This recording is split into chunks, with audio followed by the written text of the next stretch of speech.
All right, welcome to Football Focus Weekly, special Thursday night edition. I'm the pet man, Matt Morrow. Of course, you see with us tonight, Coach Dub and Big Eye Shelby. A little bit different kind of breakdown tonight. We're going to start the show with a new segment called Off Your Chest, where we're going to get some things off our chest. But it's off your chest because that's what I called it. We'll start breaking down the playoff brackets. We'll focus on the West and all four classifications. We'll go through each game, give some brief thoughts. Friday Night Fowler will be here a little later to do his weekly state rankings. And then we'll do round one playoff predictions. So, we got a comment. I was getting ready to go do something else. How are you here first every time? It's a Thursday. You got some notifications on. I put it out at like 7 something. It's crazy, man. It was good to see you, Kim. Good to see you. Jerron, he says Lil Shelby. All right. There you go. Jada Connect. Good to see you, man. Never too far away. You stalking me? Sounds stalkerish, don't it? I'm scared now. I'm looking around. I'm just kidding. Joe Hughes, my guy from Robinson. Well, he'll be happy to know that they have moved up. I will say that they have definitely moved up, and comments are flying in. Maybe we need to move our show to Thursday night. Good gracious, what is going on? Coach Marsh, yep, it's definitely playoff time. Thank God. Jeffrey Hill is supporting the Mooresville Blue Devils. Yep, they got a first round game, undefeated after that big win last week over Lake Norman. All right, well, first we got to get this stuff off our chest. So I'm gonna go first in this new segment, and this here's what I have to say. So, a lot of people know or may not know, but I am the face of the Queen City Senior Bowl, but there's not just me. I don't make team selections or anything like that. It's a comprehensive process that goes into selecting players for the bowl game, and we explain that in the selection show video, and I've said it. It feels like 40 times in DMs to parents, players, coaches, so forth and so on. And most of those interactions have been, respectful. But Dabo Sweeney came out and said, some things, at a Clemson press conference and on his radio show that, to hit home with me about having respect and appreciation, And in his case, it was about all the success that Clemson has had under his tenure, including 2 national championships. Now, obviously, CFI and the Queen City Senior Bowl aren't on that level. But, it takes a special, person to kind of try and organize all this stuff and, get things in order and make sure everyone is fairly represented and make sure that the team that is presented is, as talented as possible with that representation, And this is the 5th year it's been done, and it's, by all accounts, it's been a great success. As a matter of fact, there's people that I greatly respect that reached out to me and said the Queen City Senior Bowl team was better than the East-West team that was selected. And I thought that was a great, thing to hear, honestly. But when people don't reach out respectfully, and they say things that are just not accurate, and take shots that are just blatantly disgusting, to be honest with you. it makes you want to reconsider some things. Um, this time away that I've had, I've been sick. You can hear it in my voice. I'm still not 100%. I did a lot of thinking and a lot of reflecting. And sometimes when you get into that mode, you have to remember why you do things. And I have always done this for kids.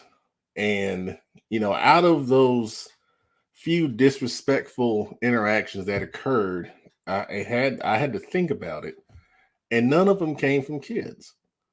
And, in a way that's good, but then in a way it's kind of sad because all many there there's so many issues in this world already, and we have adults that just can't be adults. And I don't understand why people feel like um these all-star games and these all-star teams are a referendum on your son's success. They're not. Your son will determine how successful he is in anything he does, irregardless of what all-star game or what first team, second team, all conference selection, whatever thing is used to honor kids. At the end of the day, it doesn't matter. It doesn't matter. And at the same time, on the words of the Queen City Senior Bowl, I've said that there is a vetting process that goes through with kids taking their selections, confirming their selections, and then spots, could open up if kids don't, accept their selection.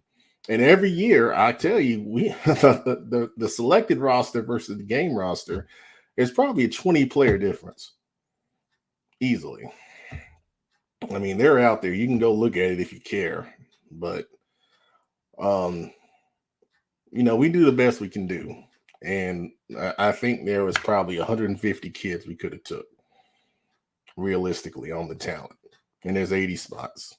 So to the ones that understand and appreciate it and are patient of waiting to go through the process, it's much appreciated. But for those that are disrespectful and unappreciative, I'll continue to do this for the kids.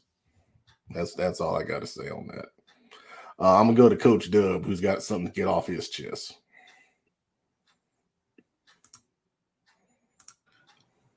Yeah, Pep, I'm gonna go ahead and start off the show like I ended it, talking about adults. Adults, we got to do better. We have to do better. Start off with the parents. You know what? Just like Pep said, if your kid doesn't make a bowl game or make a first team, second team, third team, don't get MVP, it's not the end of the world. We need to start teaching our kids how to face adversity and be able to fail, because some of the best life lessons is learned through failure. A lot of us want to save our kids. We want to be helicopter parents and lawnmower parents or whatever the case may be. But we just got to do a better job of supporting our kids' wins and losses, and just being there to support them and helping them get through stuff. Because when they grow up in life and they face a failure and you wonder why they can't get through stuff or become disgruntled adults, is because you've been saving them. And it's just a reflection in sports. You get mad at the coaches, you get mad at the referees, you get mad at the teachers, you get mad at anybody that doesn't, you feel like is doing your kid wrong. It's a thin line between advocating for your kid and supporting them. Then there's that line of just coddling and just not helping them go through adversity. And then I want to talk about the coaches, myself included. We just got to raise our level of accountability. And what I mean by that is we got to continue to teach these kids how to win and how to lose with class. I've seen too many cases where, after games, kids calling each other names, coaches wanting to fight other coaches because they took an L. Guys, we got to do better, because it's men, they're saying it in the name of, oh, I do this for the kids. If you do this for these kids, you're going to practice and you're going to model good behavior. And what I mean by that, if you lose, teach those kids, because an L doesn't always mean that you lost. Sometimes it's a learning lesson. So we got to do a better job of teaching these kids, because it's like when we win, sometimes winning masks a lot of failures. We're dealing with lies. We're not dealing with spreadsheets. We can go back and correct a spreadsheet at work or whatever, or go back and fix this or fix that. Sometimes you can't go back and fix a life. So recognize this, that sometimes we are the only male role models that some of these young men and women have, is the coach. So make sure that you're able to teach them through adversity.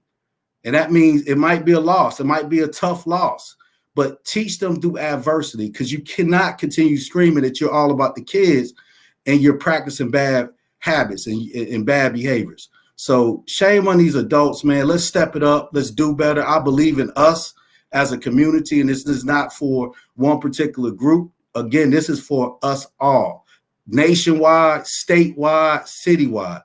I'm calling all the men and women great coaches, no matter if it's football to soccer to lacrosse.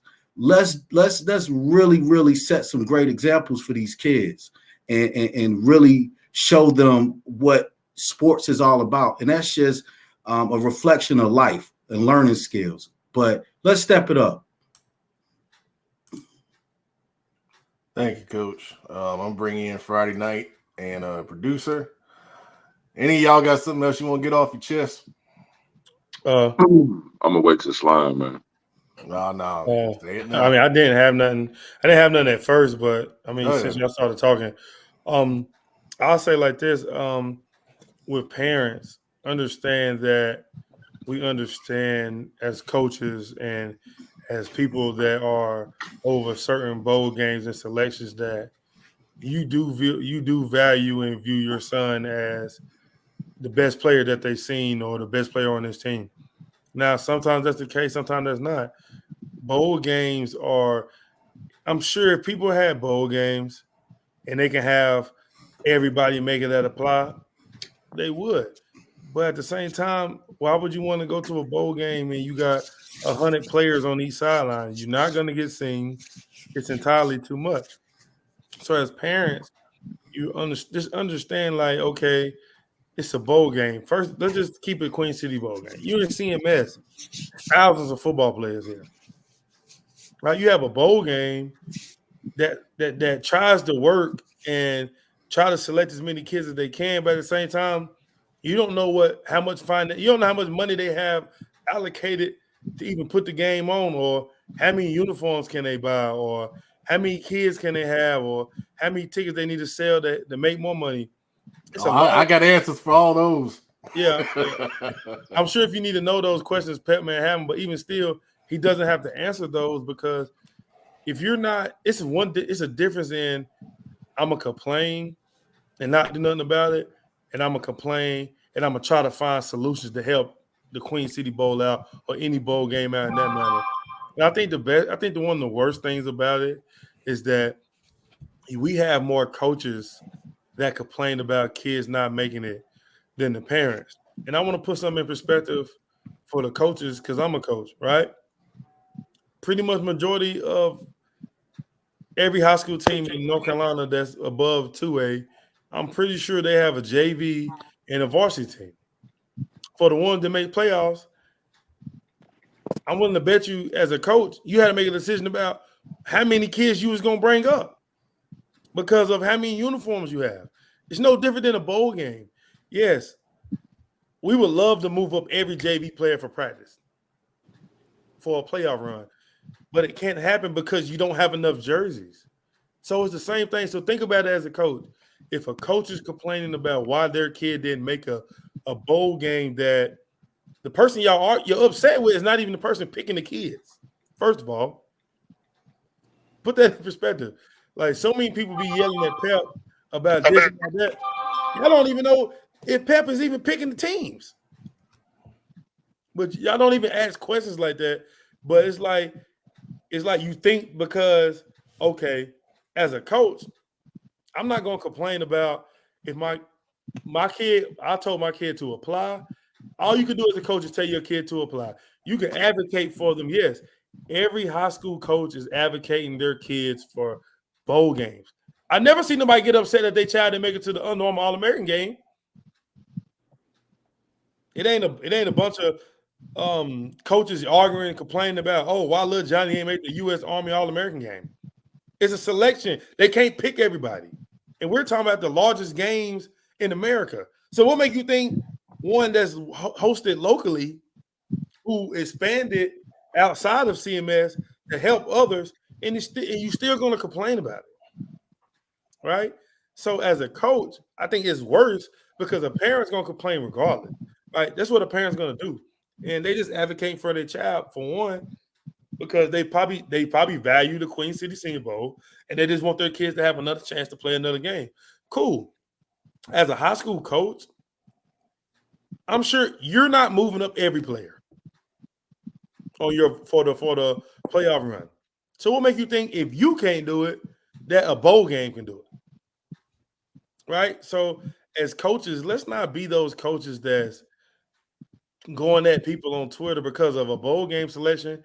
If you're not a high school coach and every year that you get a chance to move kids up for playoffs, shame on you then if you're not moving up every JV kid. If this is how you feel about a bowl game. That's if this is how you feel about a bowl game. Right? Great analogy. So just think about it.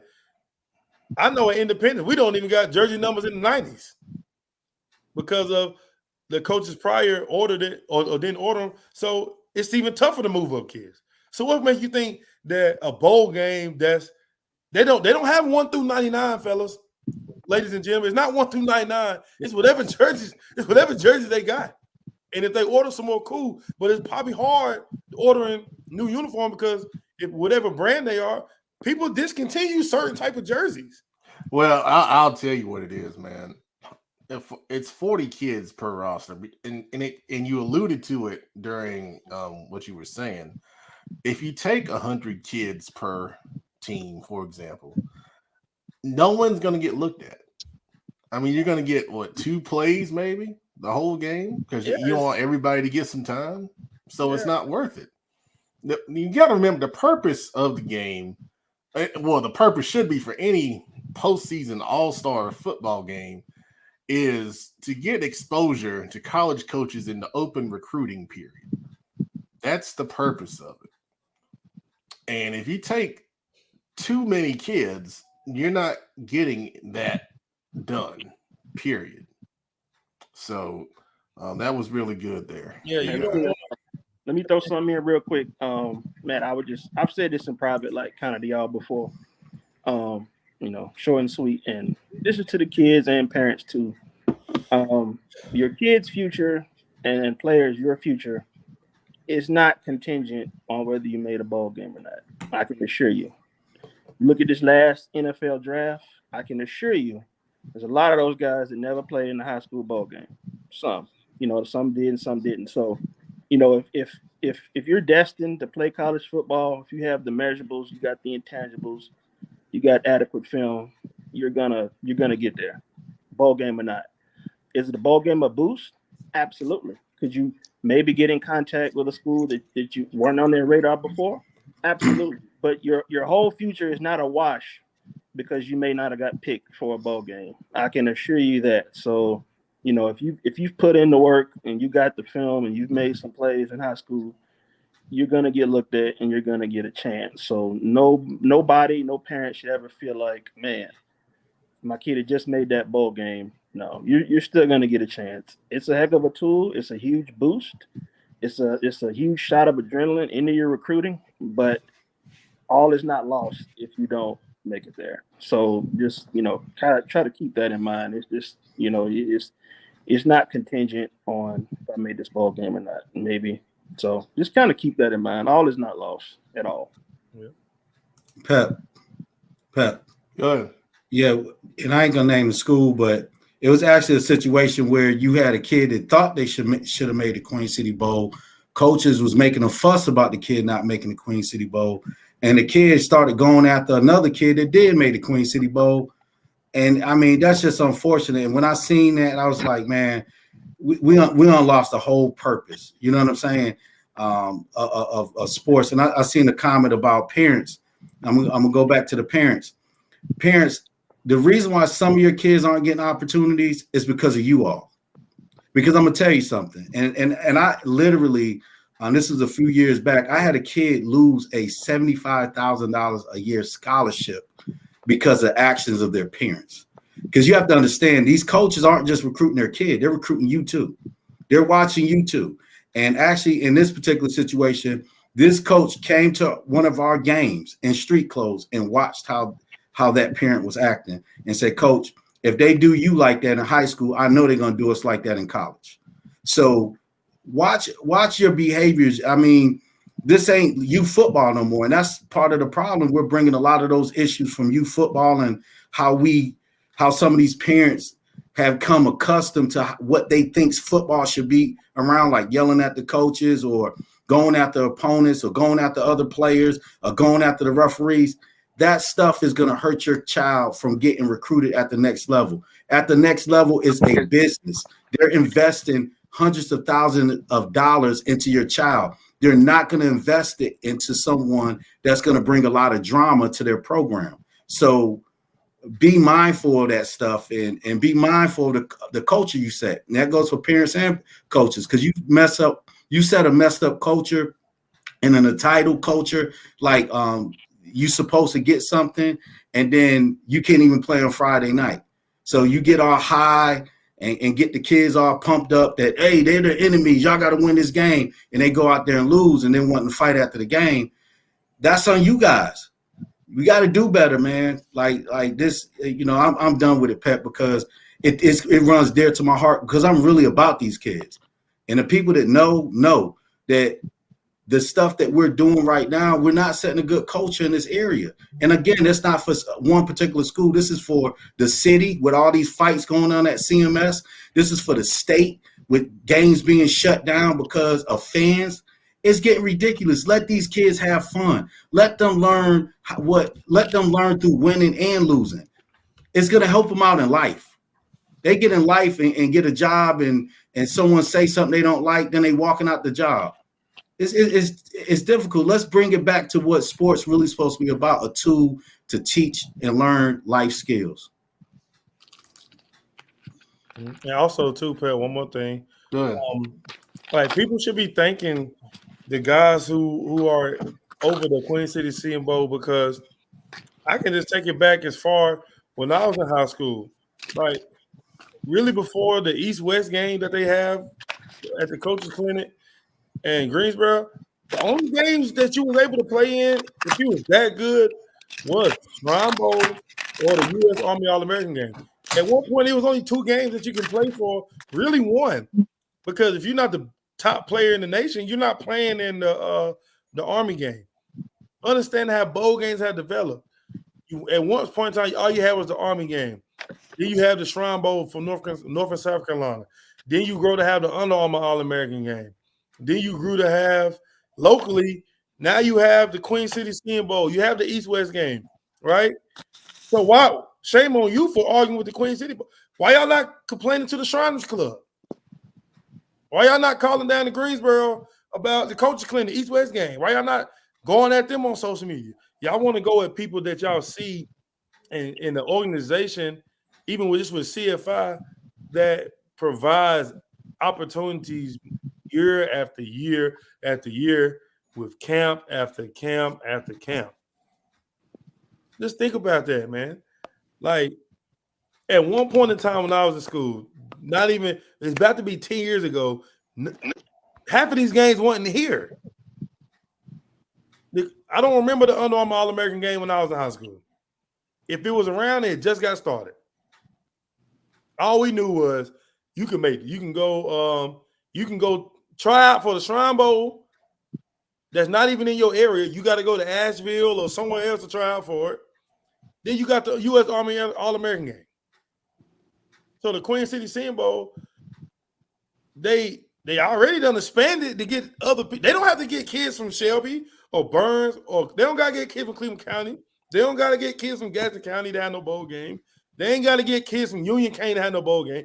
There's so many schools in Charlotte, they can make a legit Queen City Senior Bowl and be done with it. That was year one. That's what it And was. think about it. Every year it's getting bigger. It's getting bigger. It's getting bigger.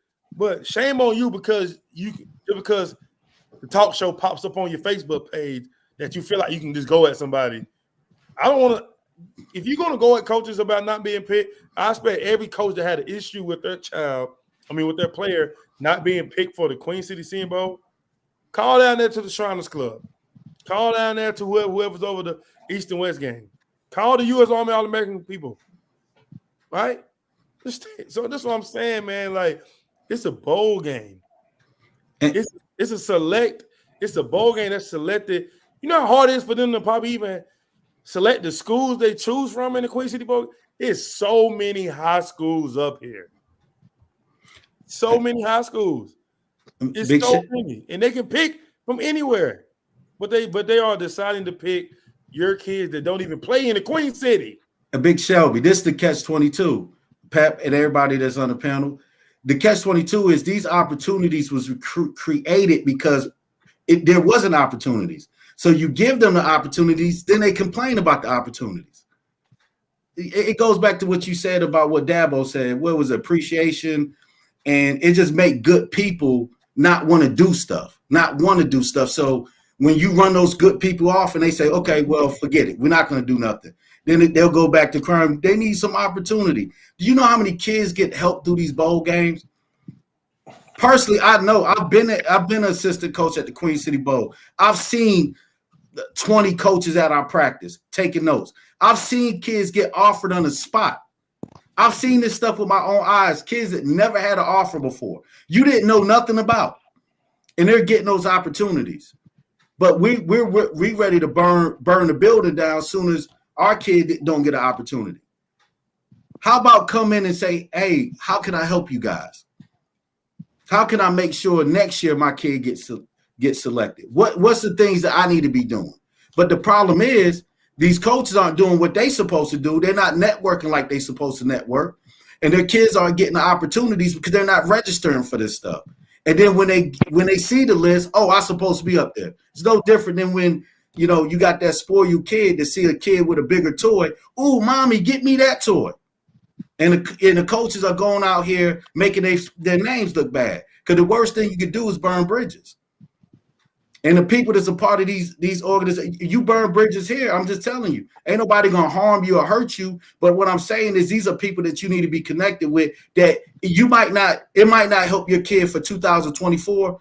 But if you network right, it might help 2025, 2026, 2027.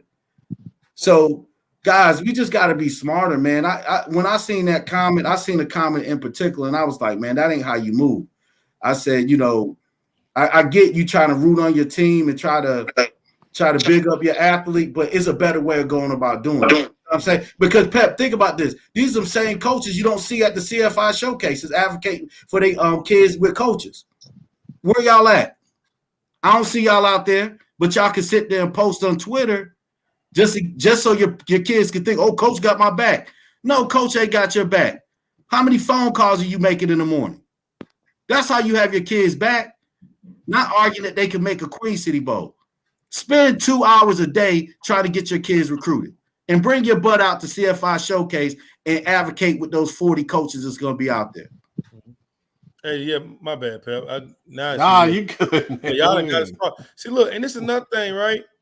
It's always about the kids, but also coaches. Me personally, I can speak from how the CFI camp helped me land the job I got now.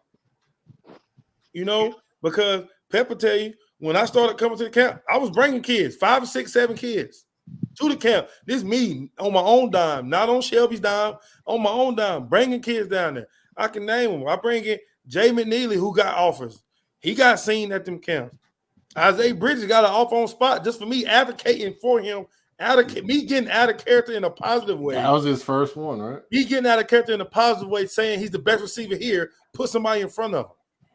He's getting looked at. Dalen Lee, who is the starter for Wisconsin State right now as a true freshman, got seen by them because I brought him to the camp, right? Jakeith Hamilton, guy that went to the camp, showcased his talents, ended up signing to Furman.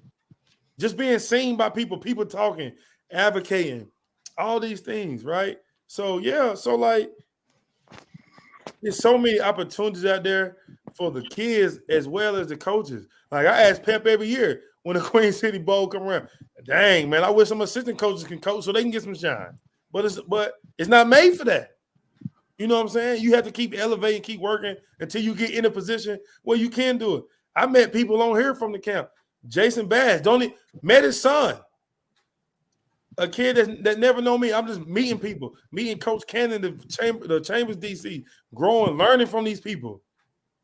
Coach Darius James from Ashburn, learning from these people, growing as a coach, getting to learn these people, put myself in positions to get other jobs in the future if I want them. It helps everybody. But at the same time, before I started working the camp, I brought kids to the camp. You think I don't know enough to teach something? I do. Every coach, you can't pick everybody to run a camp. You can't pick everybody to be in the bowl game. It's okay. It's not the end of the world. Have your own bowl game if you want to see, if you think it's easy. Have your own bowl game and see what go into it and see. Then you be like, okay, man, thank you to those guys, man. They doing all of that, man. You know, it's crazy. There were some bowl games that were one and done, and some that were started and were unfinished business. And y'all know what I'm talking about. All right, there's a ton of comments. I did not expect this to go this long and this deep, but Time for slime time now. I really appreciate everybody commenting and we'll go through them. Excuse me. Oh man, it's a much needed topic, man. Like it's getting out of hand. Well, the thing about it is, sometimes there are things that people don't want to talk about because it's uncomfortable. But I'm not going to back away from uncomfortable conversations when things need to be said. Coach Marsh, this is the beginning of the comments. He says, "Don't worry about it. Haters gonna hate." I mean, I understand that. It's just one of those, Pep, man. A great analogy I learned through coaching. Don't question me and what I'm doing about coaching if you don't want me to come in your house and question your parent. I don't think nobody like that. If I came in your house and tell you how to raise your kids. Well said. Maurice, making too many great senior athletes in the area. They all can't be chosen. I mean, that's true. Nick Canales went to the last two Queen City Senior Bowl games better than the East-West game. Talent across the – well, thank you, Nick.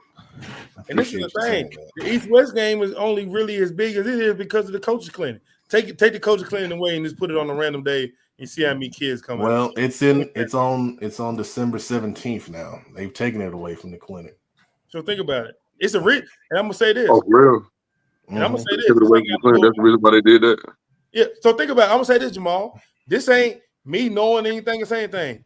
If you take a bowl game away from a clinic, it lets you know it ain't really somebody saying something. Well, they moved it just because they wanted to give those kids a chance to be seen in that open recruiting window. But also, if a bowl game had a lot of exposure and was that big with the clinic, it'll never have to worry about getting moved. Facts. So by them moving it to December, it won't be in the summer next year. No more. No, all of the I think they moved the football game. It'll be like basketball and everything else. Oh, okay, but no football game. Mm-hmm. Right. Think about the Strongbow still successful. It's a week after the state championship. Adam, when you went to the conference, did you go to the game? Matt, Pep, did y'all go? I can honestly say, since I've been going to the clinic, I've never been to a football game. I go to I never went to the game. I never go to the football game. Yeah, and I think I've been going. I think I'll probably go. I may go this year because I know some kids playing in it. But even still, it's when it is. It's stretched out.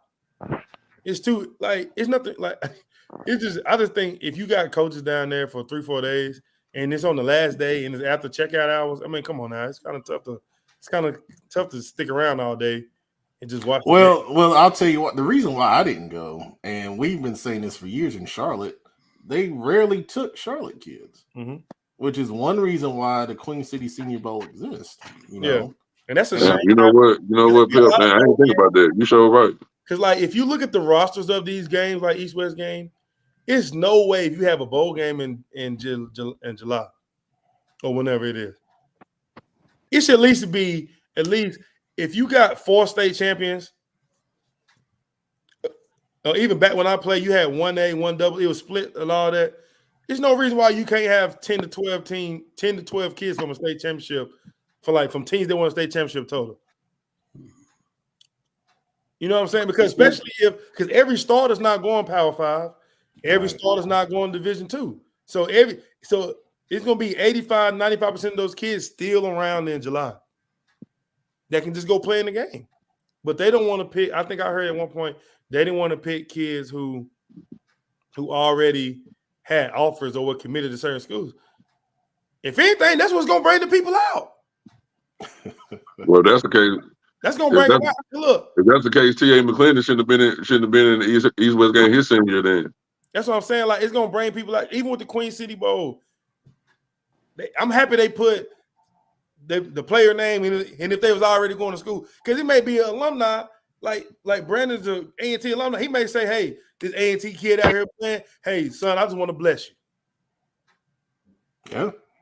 Yeah, it don't gotta be hundreds of dollars, but hey, look, man, I'm from Charlotte. I don't know you, but I know about you. Here go a little something. I'm gonna bless you to go to school with.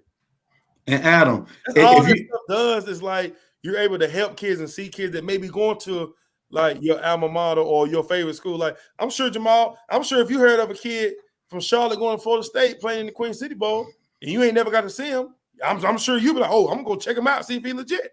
You already know, baby. That's what people like.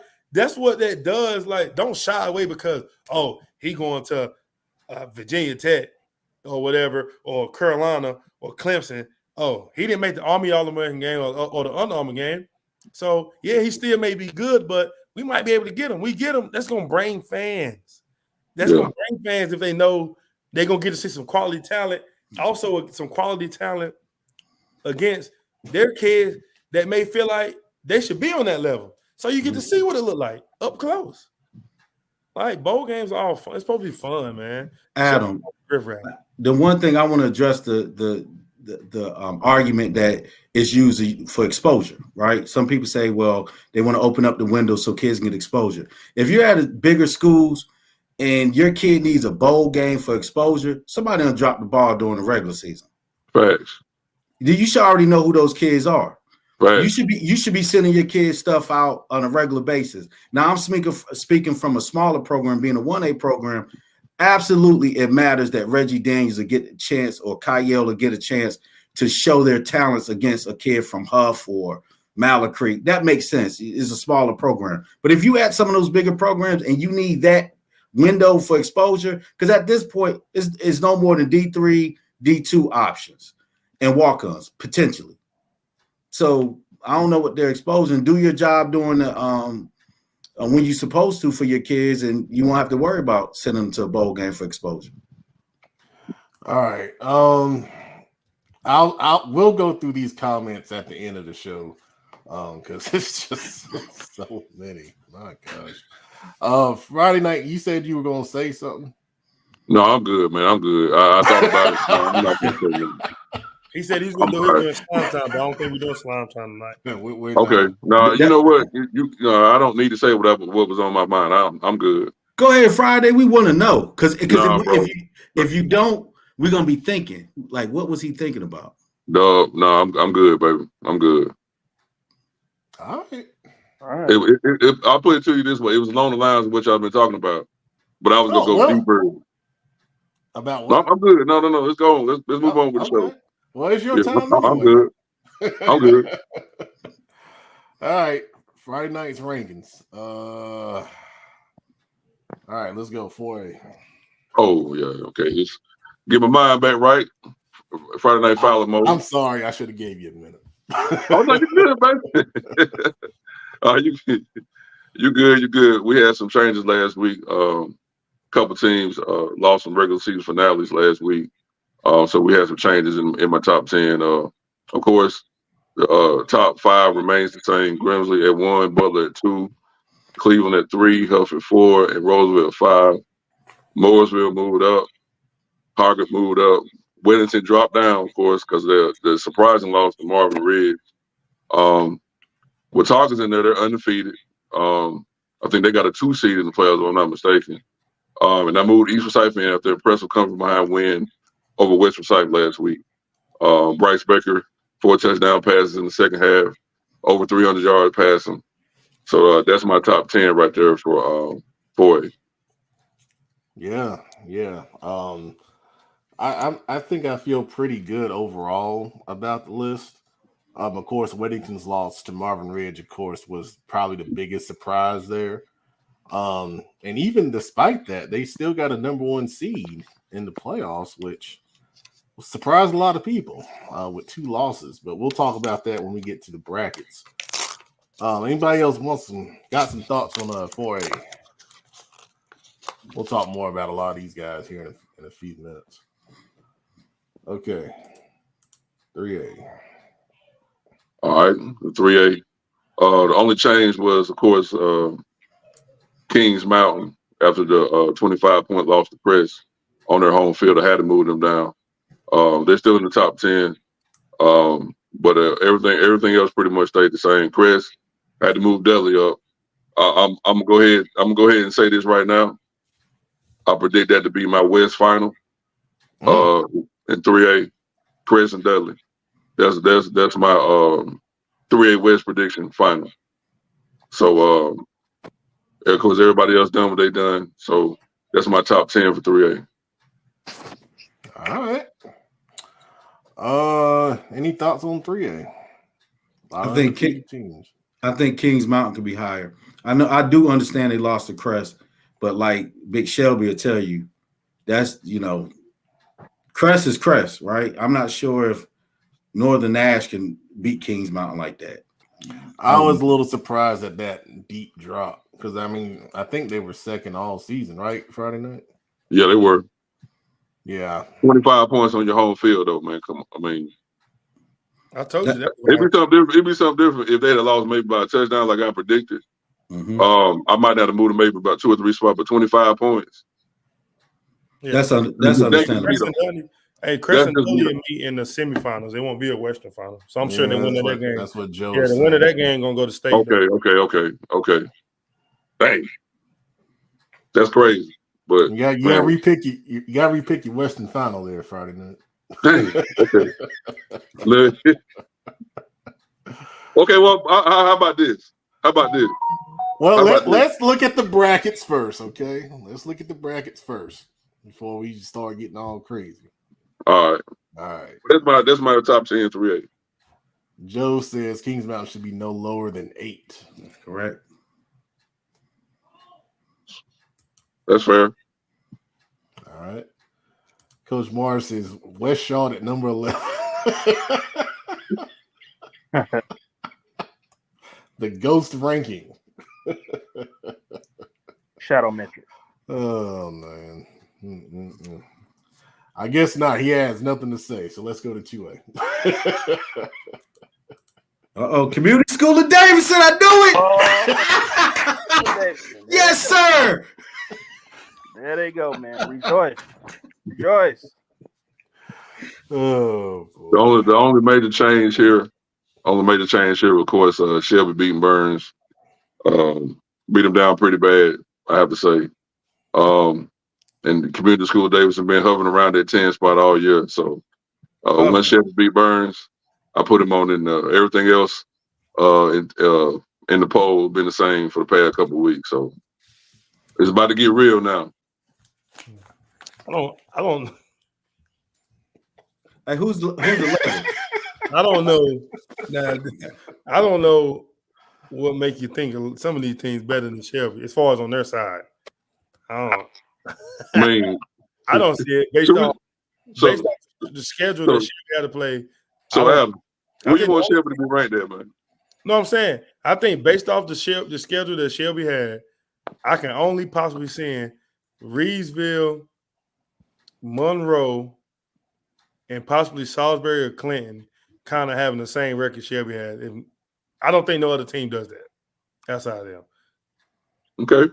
Well, these are rankings, not predictions. Now, if I did prediction, I'm with you. I'm saying even with rankings though, like a 10-0 Bunker Hill will play Shelby and lose by 30. When I do the predictions, you'll see what I predict. Yeah, But right now, I'm not gonna put a 3-loss team ahead of an undefeated team right now. Big I Guy. understand who they lost to. They lost to the number 1 team in 3A or outright. They I lost. understand. Look, hold on. They lost to your number 8 team in 3. That was number 2 up until last week. What was that balloons? What is You're that? right. Hey, what is going on on the screen? Hey, then they lost to T. Reynolds. That's it. They lost. They lost to no 2A teams. I understand.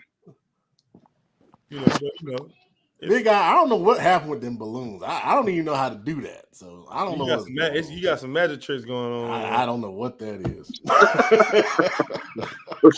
Crazy. But it's all good though. It's all your rankings fluid, baby. I will say they consistent and they fluid.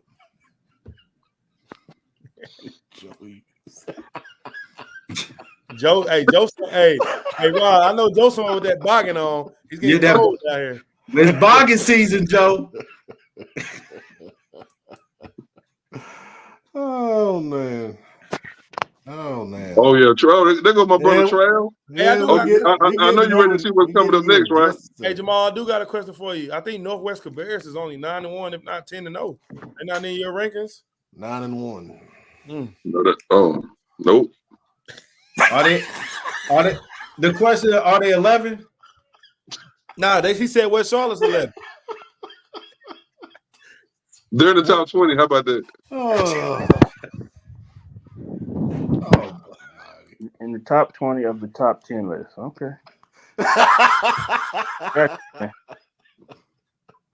Man, y'all gonna stop messing with me, man.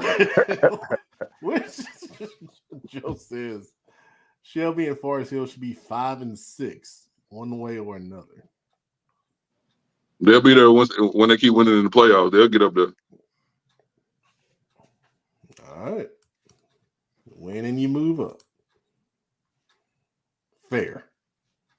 Winning. Any more comments? There's D-Man. Well, hold on. This is the Northwest Cabarrus guy. He said we'll see what happens. D-Man, the underdog, is just looking. I don't know what he's looking for, but feel free to share what you want to say, D-Man. There's no coded signals on this show. Speak your mind. It sounds like Friday night gonna end up on a video here in a few. Man, bro, I'm on everybody damn video. Bro. I can say it's raining outside. And somebody sit there and say, no, it ain't. It's sunny. You know what I'm saying? No. Look, I guess this is what I do. Summer says, Fowler, you bring this on yourself. Oh, Tom, I'm good, sweetie. I'm good. My record speaks for itself. I'm good. Oh boy, Jamal, man. Here we go. Let's go to 1A, Pat. Get the 1A, Pat. Go to 1A. Let's go to 1A. All right. Trav, you watching, baby? Robbinsville 4. Yeah, I'm moving them up. I'm gonna put them over Eastern Randolph. Eastern Randolph ain't lost since week 2. But Robbinsville lost to Raven Gap that beat Providence Day. I understand that, man. But Robbinsville also beat Swain County last week, which is why I moved them up 4 spots. Oh man, Trav, don't worry, I got you. So, man, come on, bro, really? Travis is happy. He says thumbs up. Right, there you go. Nah, he ain't happy because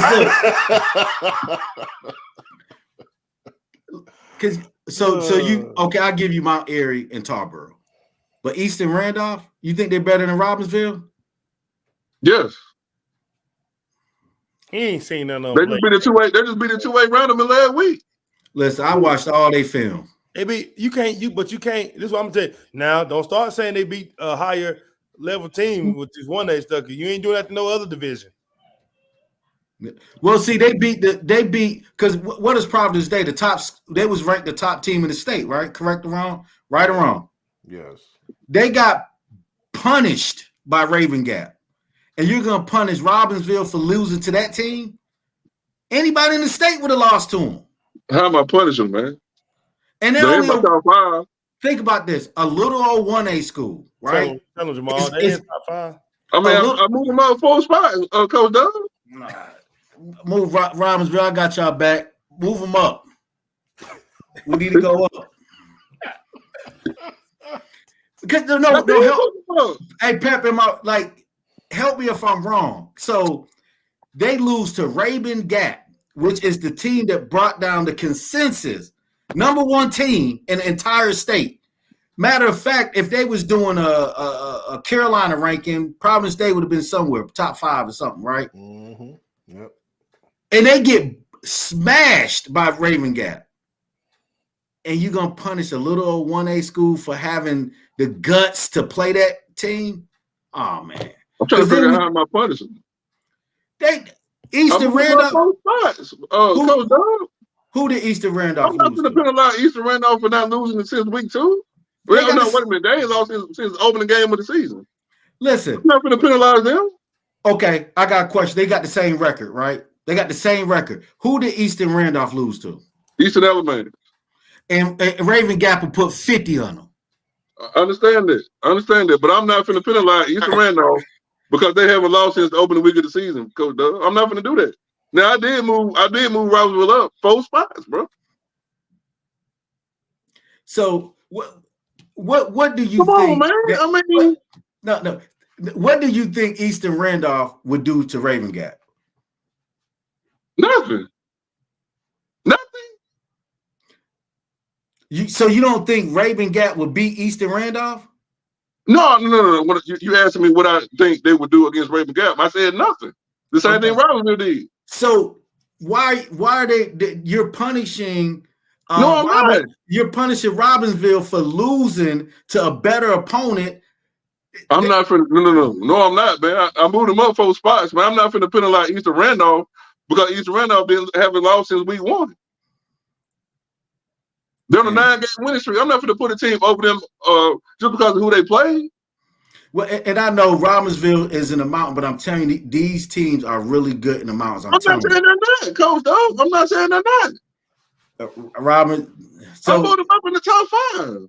Robbinsville should be number 3. Man. Okay. I guarantee, okay. Robbinsville's the real deal. I'm not saying they're not. No, I'm not saying they're not, but I'm not going to penalize Eastern Randolph because they haven't lost since week 1 just because Robbinsville played Raven Gap. I'm not going to do that, man. They're in the top 5. I mean, what else you want me to do? There you go, Travis. You see that? Their strength of schedule is better than Shelby and Reedsville. Okay. I just want more. So we're okay. So we're arguing over a 3rd ranking when we know the 2 best teams in the classification are 1 and 2. Are we arguing over that? Well, no. See, and I told you this before. Watch out for Robbinsville. I think Robbinsville, because you have to understand, Mount Airy plays a certain brand of ball. Robbinsville plays a certain brand of ball. That's a contrast in styles. So if Robbinsville going to Mount Airy and they execute their brand of ball. No, because they got Robbinsville the 1 seed. Oh, my fault. That makes it better. My point being proven more, right?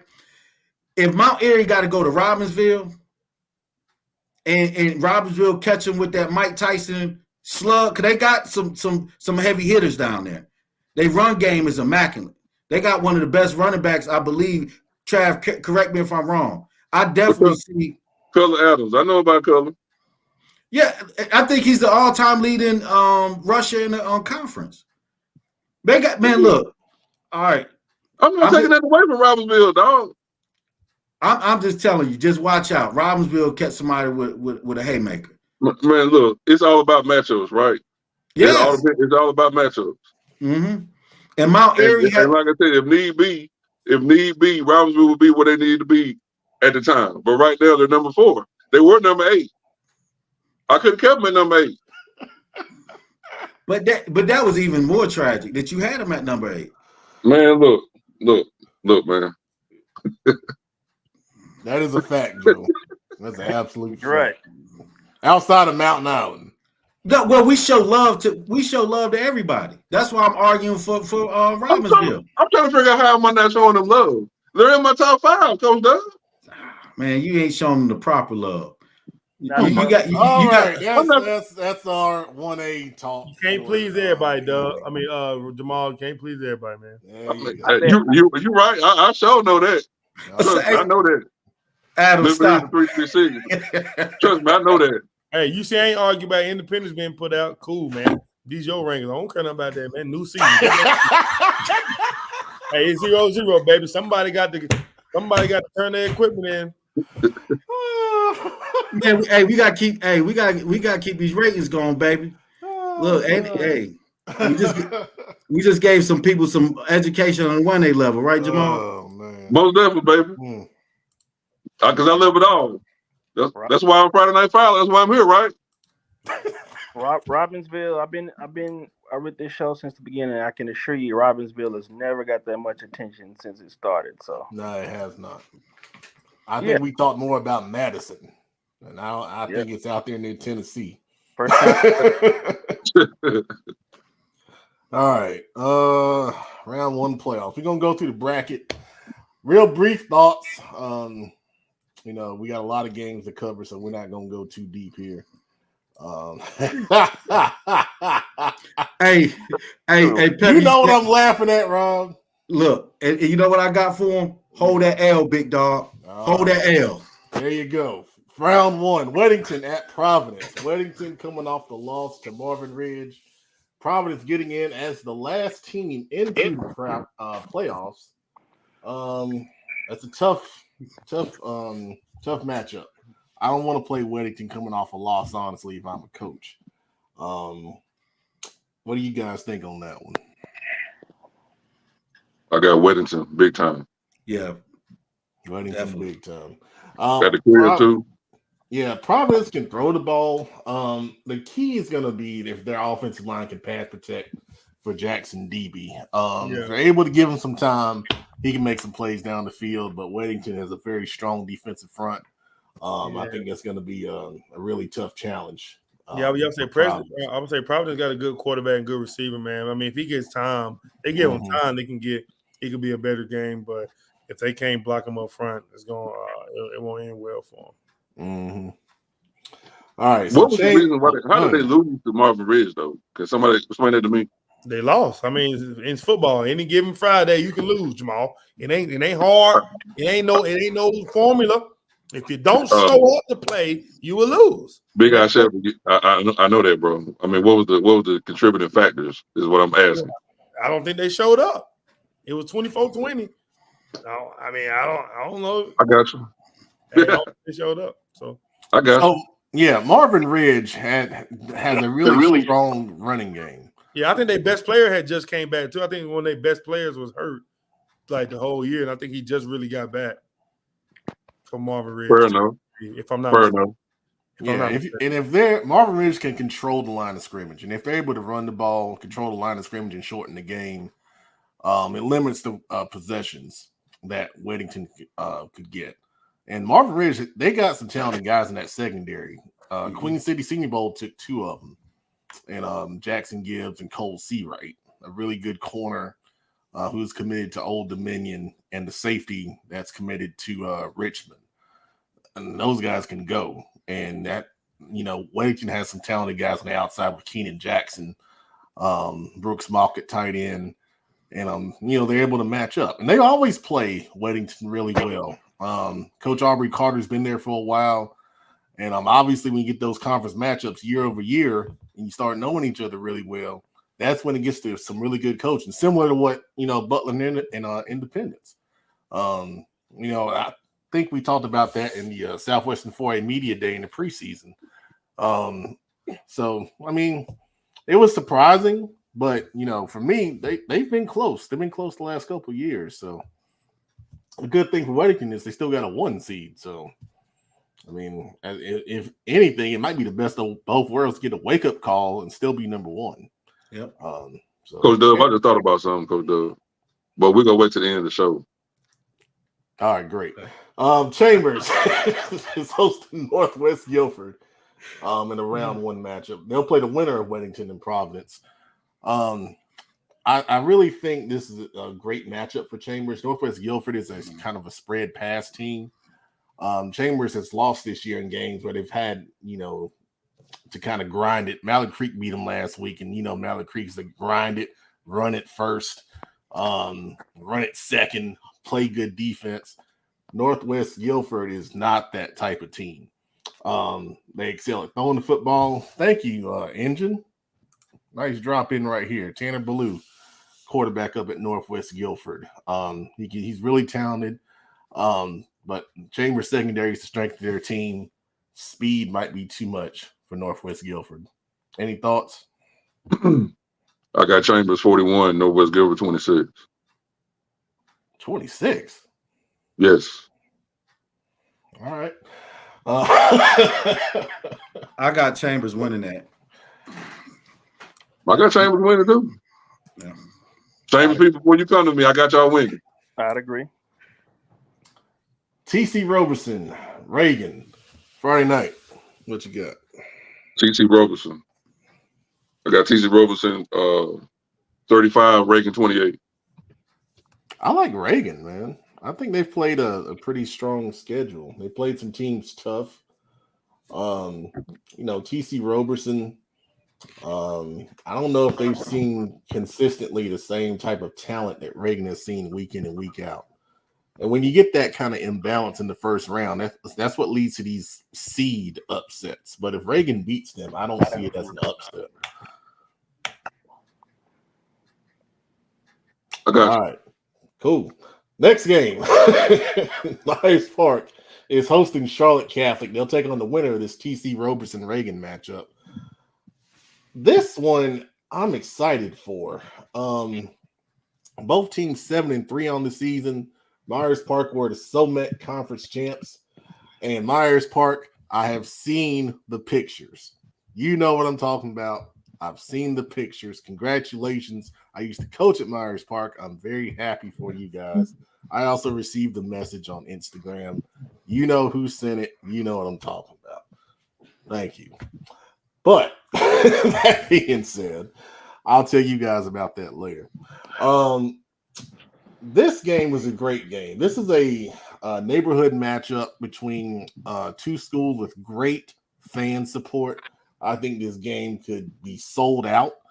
I think both fan bases will be rowdy, and it'll be a great environment at Myers Park. But for the game on the field, Myers Park won last week in a 1-point victory over South Mecklenburg, and that's a traditional rivalry game. And Charlotte Catholic has, kind of been up and down at times this season. But I think it's going to be a great game, 4-quarter game, and it absolutely could be 50-50 and go either way. What do you guys think about this one? Yeah, I think it's gonna be. I think this is gonna be a good game, man. I think it's one of the most interesting games. First round, I think Myers Park is the hottest team in Charlotte right now, just based off of their recent success. They've been, I think they won 7 straight, right? I believe, if not, I think they started out. Yeah. They started 0-3. The hottest teams in Charlotte right now, going on their win streak. It's a like with Charlotte Catholic, a traditional playoff powerhouse. So this would be good. I think that it can go either way. I like Myers Park in this one. However, I think if Charlotte Catholic can do what Charlotte Catholic is known for, then I think it can be a great game. But I think if Myers Park can get Charlotte Catholic to throw the ball, then I think it'll favor Myers Park. But yeah, I like Myers Park, and I think this will be a good game to keep your eyes on if you want to watch a game. Yeah. Because a lot of first round games do be blowouts, but I think as far as 4A goes, I think about every 4A first round game can potentially almost be. It could be some of them could be very good to watch. Yeah, I'm not going to a game Friday night, so I'll probably have this one on the stream along with a few others. Myers next- Park 31, Charlotte Catholic 28. Oh, thank you, Friday night. I could see that. Especially in this one. All right, our next game, Huff hosting Asheville. The Huskies going 9-1 and winning the Queen City Conference. Asheville coming out of the mountains. I think this is a tough matchup for them. One thing I would like to see is for Huff to get those big explosive plays on offense going. A lot of the people, I go online and I read different things, different places. A lot of people love Huff's defense, but they feel like their offense is not as strong as last season due to the losses they had in graduation. So I think this might be an opportunity to get some big plays, get up early, experiment with some different things, get ready for those deeper rounds in the playoffs. But I think Huff moves on right here. Friday night, what you got? Cornelius 49, Asheville. Cornelius High School. You know what I'm talking about, producer. Come on, man. I do. We all know. We do. all know. We know. All right. The winner of that game will take on the winner of a first round conference rematch. We haven't seen many of those this year, thank goodness, but this is one of them. Porter Ridge taking on Cuthbertson. Porter Ridge won this game in the regular season pretty convincingly. I don't have the score on me offhand, but I know they won that game pretty convincingly. We have seen times in a second rematch in the playoffs, the team that lost will have a much different kind of game plan. And we've seen the losing team flip it around and win. Cuthbertson, had a great start to the season. Then they got into conference play and kind of was up and down through the conference. But Porter Ridge, I think they have great senior leadership. I was really impressed with them when they played Monroe and they jumped out to that 14-0 lead. Even though Monroe came back and won, it showed me the potential Porter Ridge has. And, the young man at quarterback is really starting to come on into his own and throwing the ball more down the field to complement what they do in their spread option running game. And then Harrison Johnson and Jatavian Taylor on defense. Johnson is a Wayman Mary commit at linebacker. Taylor's kind of a outside linebacker, strong safety type with great size at 6'3", 200 pounds. He helped control a lot of the stuff that happens defensively for them. So I like Porter Ridge here, but don't be surprised if Cuthbertson makes this game, a bit closer the second time around. I predicted 26-20 Porter Ridge. Okay. Closer game, like you said. Anybody else? I like All Porter right. Ridge now. Porter Ridge. Okay. All right. Sun Valley is hosting Cox Mill in a first round matchup. I think this is another game, that can be close for 4 quarters. Sun Valley, another Union County team that got off to a great start. And then they got into conference play and things, kind of skidded a little bit.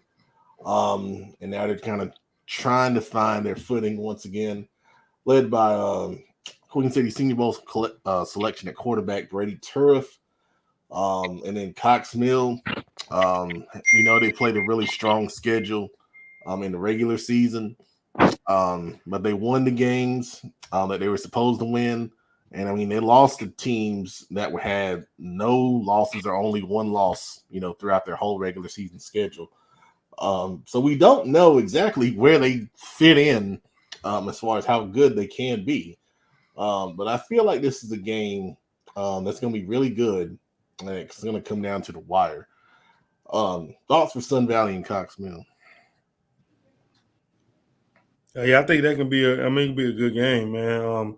Shout out to my cousin, Isaac Donald over the Mike linebacker at Cox Mill, and shout out to our guy, Billups, man. Oh yeah. Yeah, I think it can go either way, man. It'd be interesting to see. Cosmel has won some games, some more games as of late.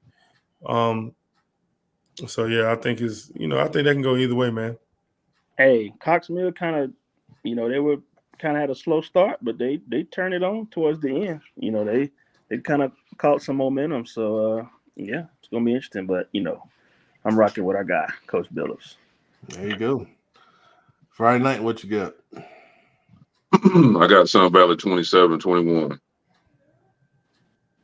Close game, but I think Sun Valley pulls it out. Because of home field. Yes. Home field advantage.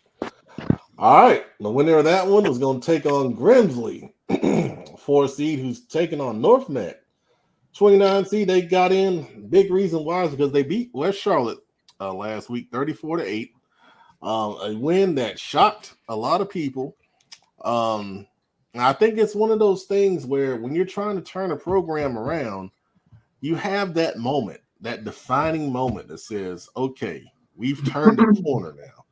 And I think Coach McKee can sit back and say that win was when these young guys grew up a little bit. Coach Gilmore tagged me in the post on Instagram and said the players starting 14 sophomores and 1 freshman. And, this will be a great experience for them to get in and see what playoff football is all about. The bad thing is I think it's a tough matchup because Grimsley is a really talented team, an older team that's been through the wars, obviously. And, they're playing at home where they're comfortable. For this to happen for North Mac, they got to force turnovers. That's the only way I think North Mac's going to be able to pull an upset here. But obviously, Grimsley's a big favorite. Friday night, what you got? I got Grimsley 42, North Mac 21. Tim Pride says he's picking North Mac. They play in the toughest conference. And Pep, I was going to say something. And that's why I had North Mac with 21. Send me his cash out. Listen.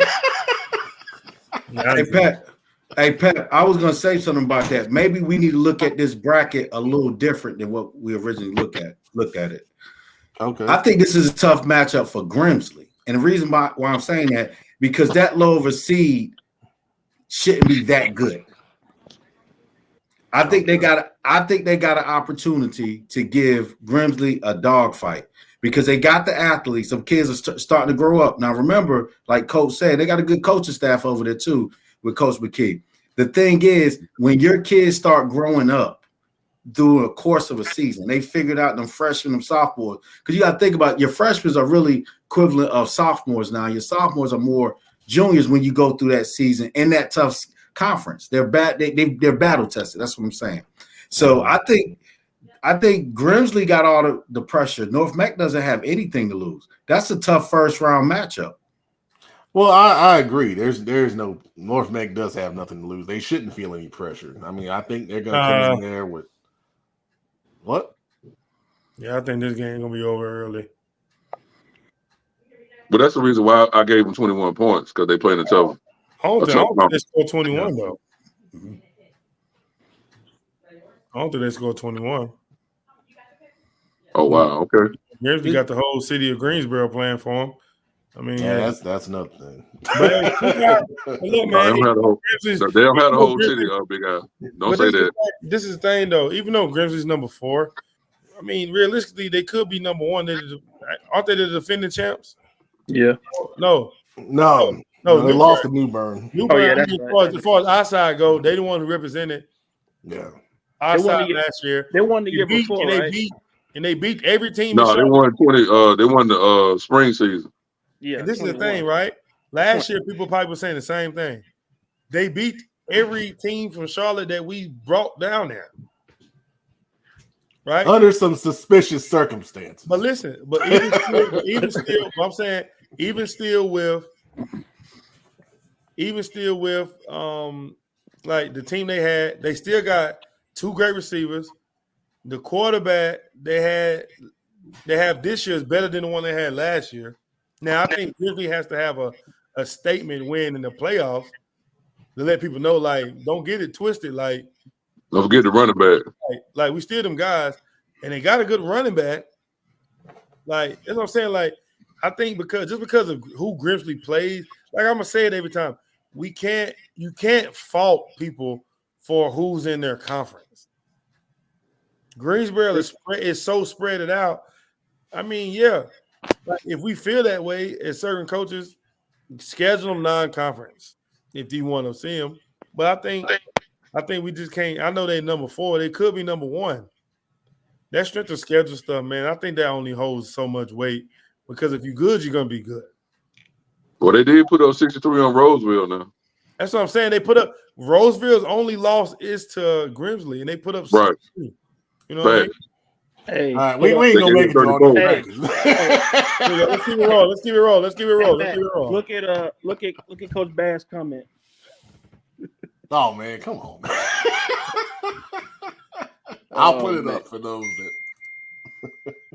He's not lying. He's not wrong. These are facts. Oh man, God almighty. How about nobody won? And that's a shame. Just no That's a champion. shame. No champ. Tyrone, this is a little extreme, man. Jesus got some other things to worry about. Okay, come on, man. Good gracious. Oh man. All right. Other side of the bracket, and boy.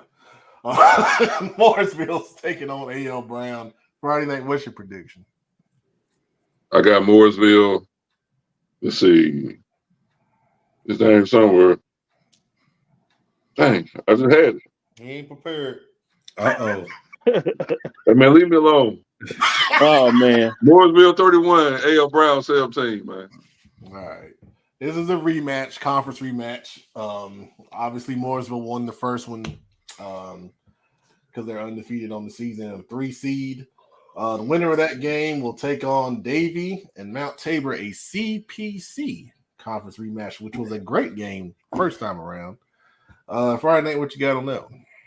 I got the Mount Tabor Spartans, baby, 38. Davie 31. Mount Tabor playing hot right now. I've heard they won 5 in a row. Yep. Yeah. Davie and Mooresville played earlier this season. I think it was the first game of the season for them. And it was a high scoring affair, but obviously Mooresville was able to pull it out. It'll be interesting. Mount Tabor has a lot of good talent, a couple D1 receivers. And a lot of people have said if they get on the same page, they can be dangerous. And they finally got back. I'm sorry, let me cut you off here. They finally got healthy. They got healthy. Mm-hmm. Everybody, all their pieces came back at the right time. Mm-hmm. So they looking pretty dangerous right now. Yeah, to Yasmin's point, that's when Mount Tabor wasn't healthy. They were going through some injury issues when they lost to R.J. Reynolds and our buddy Coach David Yock up there. All right, so then in the other half of the pod, we got Butler hosting Alexander Central. Friday night, what you got in that one? David Butler 49, Alexander Central. Ooh, Man. right out to nothing on them. Okay. A goose egg. Well, Butler's been very impressive. I imagine that they're using that 6 seed as a motivator. They probably feel like they should be a little higher. And the winner of that one's going to take on West Forsyth and Ardrey Kell. Friday night, what you got here? West Forsyth 27, Ardrey Kell 17. All right. Ardrey Kell's had a pretty good season. Going against West Forsyth, obviously with Cayman Chaplin running the football behind that big offensive line. Their first, second, and third priorities will be to stop the run. We saw Ardrey Kell up close against Myers Park. I think Coach Jocham can put a scheme together. The biggest key is, can those guys hold up for 4 quarters against that big West Forsyth offensive line? That's going to be the key, I think, in that one. I think Ardrey Kell will be able to move the ball and, put some points on the board against the West Forsyth defense. But I don't know. I don't know if they'll have enough necessarily. And then West Forsyth has a pretty good environment, right? We've been up there. Oh yeah, yeah. We went, I think 2019 when at the Vance at the time went up there. Yeah. Oh man, that place was packed. Yeah. Oh y'all were there that night. I was there as well. Yep. We were there. didn't know you at that time. Were you part of them people that left early? No, I was there the whole time. Oh, okay. Friday Night Foul didn't do that, man. I get 4 quarters worth.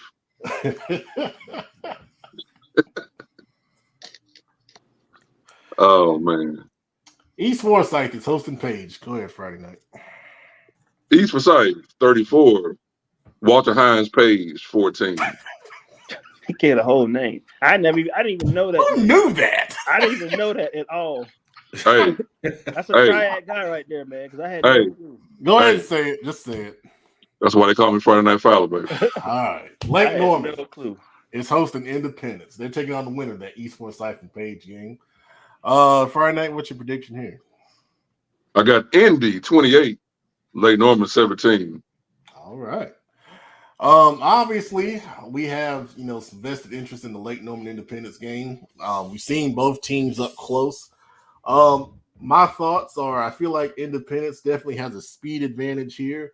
Lake Norman has that huge offensive line that can control the line of scrimmage in their run game, and that's what they're going to try to do.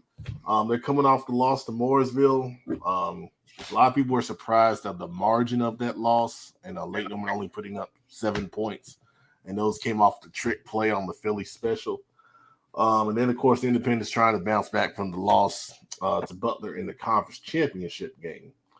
Anyone else with thoughts on Lake Norman Independence? I'll be there covering that game. So That's good to know, man. That's good to know. nah, man. I mean, good. Hey, man, it's playoff season, man. Hey, everybody's going for your best shot, man. Lake Norman's coming off. That was their first loss that Friday, so they're still a good football team. They're 9-1 of the year. They lost to a good team in Mooresville. We're coming off a loss to Butler. Shout out to Butler and their coaching staff, man. Coming off a loss to those guys, so we lost to it. Both of us lost to a top seed. So it's not like we both lost to some scrubs. We both lost to top seed. So this is a game that, we feel like if we execute and do what we need to do, man, then we should handle business. But we can't come out and take them lightly, or we could be in a dogfight. So I'll haven't seen. I was at the Butler Independence game, so haven't seen Independence up close. I'm pretty confident that they iron out the kinks, fix a few things that didn't work, didn't go their way Friday. They're gonna be in a good spot. Hey, do we have an answer for that, Nick? Which one? Nick Canales question. Do we Yes, do we know it? yes, he is. The starter, as I've been told, is out for the season. And that's why I picked Independent. There you go. All right, in a game that I think can be really good, Marvin Ridge, 15 seed, is hosting Mallard Creek, 18 seed, Friday night. What's your prediction here? I got Mallard Creek 20, Marvin Red 6. Ooh.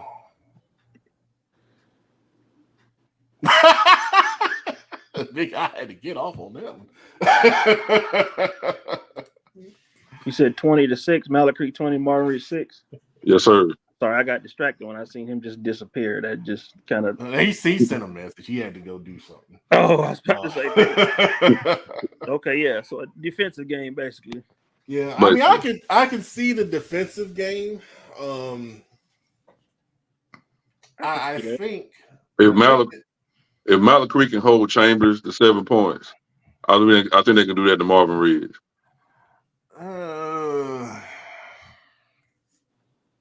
It'll depend on how well the Marvin Ridge offensive line can get off and get second level against the Mallard Creek defense. That, I think, is the big key. If those linemen are able to work second level, then I think Marvin Ridge is going to be able to move the ball. It's going to be power versus speed. And I'll tell you right now, that's going to be fun to watch, just that line of scrimmage battle. I do think, it'll be low scoring. I agree with you there. With both of these teams coming off big wins, like you said, Friday night, Mallard Creek beating Chambers and Marvin Ridge beating Weddington. So I think both teams playing well at the right time. The one thing that I'll say is with Mallard Creek, we've seen these peaks and valleys. We saw how well they played against Buford, and everybody, gave them a lot of credit, gave them a lot of love. But then, the West Charlotte game happened, and then, they kind of, got through, conference a bit. And then they had some tough games, the tough losses to good teams. And then they beat Chambers. So we're at another peak.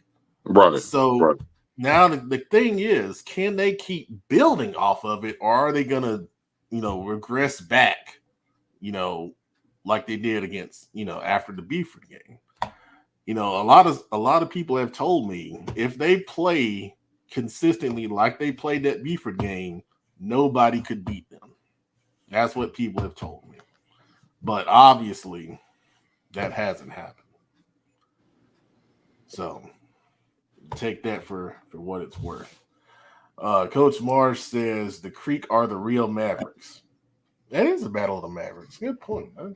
Let's talk about that. Who the better Mavericks? All right. We're talking Hickory Ridge. Friday night, what you got? Watauga 49, Hickory Ridge 21. Anybody else got something on that one?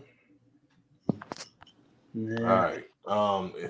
Considering the time, we're gonna I don't know, y'all want to there's a lot of games. All right, so here's what we'll do. We'll go through these, and then I'll have Friday night give the score, and then we'll just keep it moving that way. In the interest of time. I gotta switch this thing. All right, people watching, are there games you want us to talk about? Let's do it that way, because if we just keep going through every game, we're gonna be here till 10:30. I ain't got the voice for that. I got some ribs I gotta eat too. Does it matter the classification? No, it doesn't matter. Okay, so, we got a good one in 2A. We got Burns and Pine Lake Prep. Burns and Pine Lake Prep. What you got on that one? I got Burns 42, Pine Lake Prep 35. Because dynamic offense. Okay. Whoever has the ball last. Mm-hmm. Okay. We've seen Burns have trouble with run first offenses when they played East Gaston. That was a 56-42 game, so I see where you're getting the reference point from. Coach Dub, you want to say anything on that? I think if Burns going to underestimate Pine Lake, they're going to put up some points. But what Pine Lake does well, they pound the ball. They also they're a little more balanced. I know Gabe get a lot of attention, but they're a little more balanced than what people give them credit for. But I think it's going to be a good game. That's what I said to I said that to a couple people that were asking me about Pine Lake. I said, yeah, Gabe is, number 5 in the nation per max preps, but at the same time, if you put too many guys down, they can take advantage of you. Throwing the football. All right. I'm sorry, what'd you say? No, I was about to say too, Pine Lake do a good job of adjusting to their opponents. You know what I'm saying? They got this weird thing of adjusting to their opponents and kind of lowering you into playing their style of ball. So it's gonna be interesting. All right, so Coach, I hope you got the game plan together. You're playing tomorrow. What you got on Northeast Guilford there Friday night? I mean, they're up and coming team. They're young, not as athletic. When it comes to playing teams, they're a little bit better than them. They didn't fare too well against Eastern Guilford and Devlin. So I took Dub C by wait a minute. Let's see what the score is. Let's see here. Where's the score? I got Dub C. I can't find it, but I picked Dub C. Well, he just wanted to know what you had to say. All right, well, there you go. Oh, here it is. Here it is. West Charlotte 24, Northeast 14. All right, there you go. Tamara Monk. Welcome, Tamara. She wants to know about Hillside High School on the eastern side of things. We're not an eastern show, but we'll take a look at it. What you got Friday night on Hillside? I didn't even put them down, bro. I'm sorry. Well, all right. Well, let's go into Max Preps and let's see what we can get for Tamara. I'm sorry, Tamara. I'm sorry. Forgive me. It's all right. It's all right. She said hello. See, there you go. There you go. I need to go to the. Oh, they'd be in the Raleigh area. Going to my Max Preps thing here. It's great TV. Great TV. Oh, I should have kept my brackets up. Why they got the Hillside in this thing? There we go. Okay, they're playing New Hanover. Interesting match. New Hanover at 5-5. Hillside at 6-4. Hillside is the home team. Looks like Hillside 4-1 at home all season long. New Hanover on the road is only 1-4. Just looking at it, New Hanover is giving up 238 points on the season, while Hillside has scored 271. New Hanover's scored 222, and Hillside's given up 195. The interesting thing about New Hanover is, I believe it was last season, they came up here and upset Butler in a regular season game, and that caught a lot of people off guard. So they're capable. They're well coached. I know they run some 2 tight end formations to kind of spread the line of scrimmage and give them more gaps up front for the run game. Hillside, that's where coach from New Bern went, right? Yeah. So they're running that triple option, I'm sure. Coach, oh my gosh, his name is escaping me. Torrey Newell, that's his name. I believe that's his name. But looking at Hillside, they have, they're definitely running triple option. They've only thrown 55 passes all season, with 295 runs. So there you go. So it's definitely going to be the ability of New Hanover to stop the triple option on who wins that football game. All right. The North also adds Hillside's been hot since they got into conference, and they won the conference after beating Jordan. All right, they got a lot of athletes. There you go. All right. Well, we still got 55 people watching. What games y'all want to talk about? We still got a few minutes. That Statesville South Point game should be pretty good. Yes. Got on that one. I got Statesville 34, South Point 33. Ooh. Wow. Classic. But playoff, baby. They've had some classic playoff games, though. They have. Yeah. So the young man, Mack, at running back for Statesville is a big key here. Impressive player, great speed in the open field. I love his vision with the ball in his hand at the running back spot. And then, of course, when you look at South Point, it's all about the red bone and how can you slow it down. Statesville's coming off that loss to Hickory in that big game for the conference championship. And then South Point, kind of like what I was saying about Mallard Creek, they've been up and down all season long. And you don't know which team you're going to get.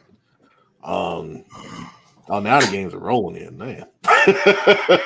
Yeah, and Pep, they always say, like with South Point, tradition never graduates, so their offense never graduates. So that red bone is going to be tough to stop, especially when you haven't seen it and it's not familiar to you. And I don't know if anyone runs that particular offense in Statesville Conference, but if you're not used to seeing it, it's going to be a little tough to stop. Yeah, and that's going to be the key. How well can they adjust in 1 week? For sure. Let's see here. Trayvon Gaither, of course, he's asking about Community School of Davidson. Of course, he is. All right. Well, we know about Community School of Davidson. What about Lexington? I'm about to get it to him. Go ahead. Community School of Davidson 47, Lexington 18. What can you tell us about Lexington? That's up in your area. They're an up and coming team. They've been down for quite a few years up here. Of course, we all know they used to be a powerhouse, but the new coaching staff, I can't remember what his name is, but of course, they played at Carver this year. They're getting numbers up. They got some size. They got a nice linebacker and slash running back. I can't remember his name, but they're on the up and come. But they lost their last 3 games against the meat of their schedule. So they're coming in kind of on the downtrodden. Of course, we all know about Community School of Davidson. As our homie Trayvon is keep reminding us every week. But it's at Community School of Davidson. So I'm gonna go with Community School of Davidson. But Lexington is on the come up though. You agree with that, Coach Doug? I do, because they got to go to Community School of Davidson, and they're in the new stadium. I think this is their second year in their stadium, and they've turned that into some whole field advantage because they travel well. And they come out and literally they got to travel from the campus in Davidson to Huntersville, but they usually pack out that stadium, and them fans are gonna bring it. So I agree with Fowler. All right, good stuff. Let's see. Oh, East Gaston Maiden. You got that one Friday night? I don't have that one. All right. Well, the big thing with East Gaston, there's injuries. When we covered them against Shelby, they lost a couple of key players, and I was told that they were down a couple of key players as well, already going into that game. And I do know that one of those key players won't be back for that game. So that's going to be the big thing. If those other guys with injuries have recovered and they're able to get back into the fold, I think that's going to be a great first round matchup. East Gaston has a great quarterback, Trenton Sherrill. We took him in the Queen City Senior Bowl. And his ability to keep defenses honest and throw the football down the field on the outside will allow that offensive line to work against more balanced boxes. And if they're able to pull and move and get second level, I think their running back has great vision. He runs with great power. I think it has the potential to be a bit of a high-scoring game. I love East Gaston's middle linebacker, number 33. His name escapes me right now. I think he's going to be a really good player. He's only a junior, and the way he plays will definitely kind of be a key on how well they're able to slow down Maiden. But I think that's going to be a great first round matchup. Let's see here. I think that East Gaston has enough depth to have a next man up, because at this point we are dealing with injuries, right? So every school's dealing with injuries. So to use the injury excuses, you throw that out the window. Coach them boys up. That's the next man up mentality, and they got the talent. That's next man up. It might be a little younger, but they got the talent over there. I expect a good old fashioned slugfest with East Gaston coming out on top. So Joe says Maiden defense will give up points, but their dual threat quarterback will keep them in the game. Yeah, I could see a dual threat. Yeah, that could give East Gaston some problems. I could see that. We got a Gaston County team coming up here to my area. Ashbrook playing at Oak Grove tomorrow. What you got on that one? Oak Grove 35, Ashbrook 17. All right. I remember West Meck played Oak Grove and gave them a heck of a game. Was that last year? Or was that 2 years? Yeah, it was last season. Last season? Okay. And then Chris came up here the next week and gave him the business. But they're a year there because you gotta understand that Oak Grove has only been in high school. What's this? I think 6 years at the most, if I'm not mistaken. So they're still a growing program, but with what they got from what I seen, they built something special in Midway. So I got them 35-17 over Ashbrook.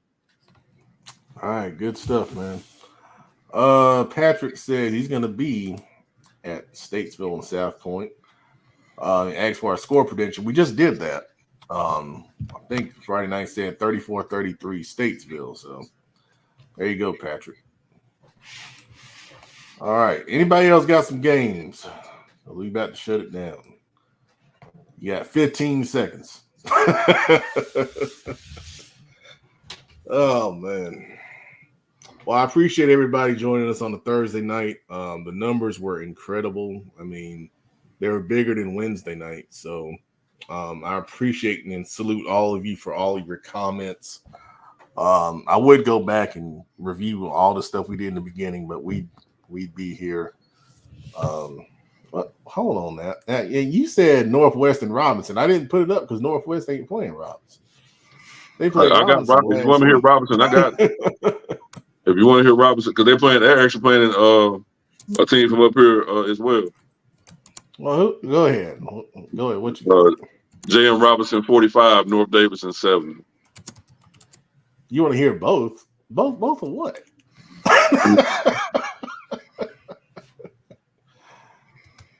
J.M. Robinson. I didn't put Northwest down. Okay. All right. Well, we didn't have a Northwest comparison one, so I'm sorry. We're sorry about that. But thank you for watching, James. We appreciate it. So Tamara Monk is asking about Southern Durham. That's the last one. So you got something on Southern Durham? I'm sorry, Tamara. I'm sorry. Damn. Oh man. No, I didn't put him down. I'm sorry. I got Jordan. Hey Pep, check the chat. You see it? I see it. Okay. I got Jordan score down, but I didn't put Southern Durham. Well, let me look up Southern Durham. Hold on 1 second. Who are they playing? I'm about to tell you soon. Max Prep has got this thing all crazy, man. Oh, no, I got it. No. I did get them. Okay. Eastern Elements.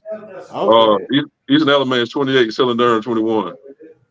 Eastern Elements 28, Southern Durham 21. Eastern Elements is hosting Southern Durham. Southern Durham 6-4 on the season. 2-3 on the road. Eastern Alamance is 4-1 at home this season. Both teams have put up a lot of points this year, and Southern Durham's only getting up 109 points this year. Eastern Alamance giving up 194. Sounds like it'd be an interesting first round game there.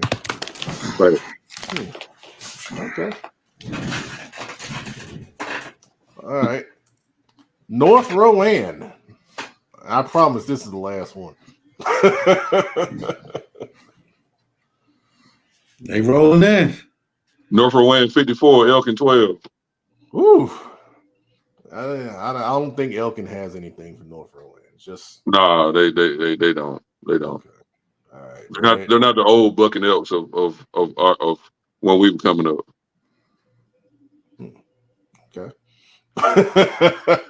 Well, they won 4 straight state championships in the early 2000s, so that's why I'm saying what I'm saying. All right. I trust you. I trust you, man. All right. So I appreciate once again everybody joining us on the show. We'll see. I'll see about Friday Night Live. If I still feel good, we'll go ahead and do Friday Night Live tomorrow night after the games. If not, I'll put a message out and say, we won't do it. But most likely it'll be Friday Night Live tomorrow night. Good luck to all the teams on Friday night. And yeah, there you go. We'll close the show. We'll close the show with Coach Dub that wants to say something. All right, so I'm gonna leave with my words of wisdom. If you can see, y'all couldn't see my shirt, but my shirt says "Broken Crayon Still Color." As y'all know, that's a book as well. Just want to kind of encourage anyone that's out there that's experienced stuff in their past and just feel broken and stuff. You can still color. You're worth something. Just pick it up and just keep it moving and know that you're somebody. So if someone out there need to hear that, we're all broken and we're all trying to color. There's no perfect crayon in the box. So continue coloring and being great. Well said, Coach. Last two comments: FSU versus Pitt. Friday night. What's the score, man? If my boys go in there and play with that how they supposed to, my Seminoles 52, Pittsburgh. Oh, good gracious! All right, Coach Barzell. I think that's what is that? Wake Forest and I think it's Wake Forest and Duke.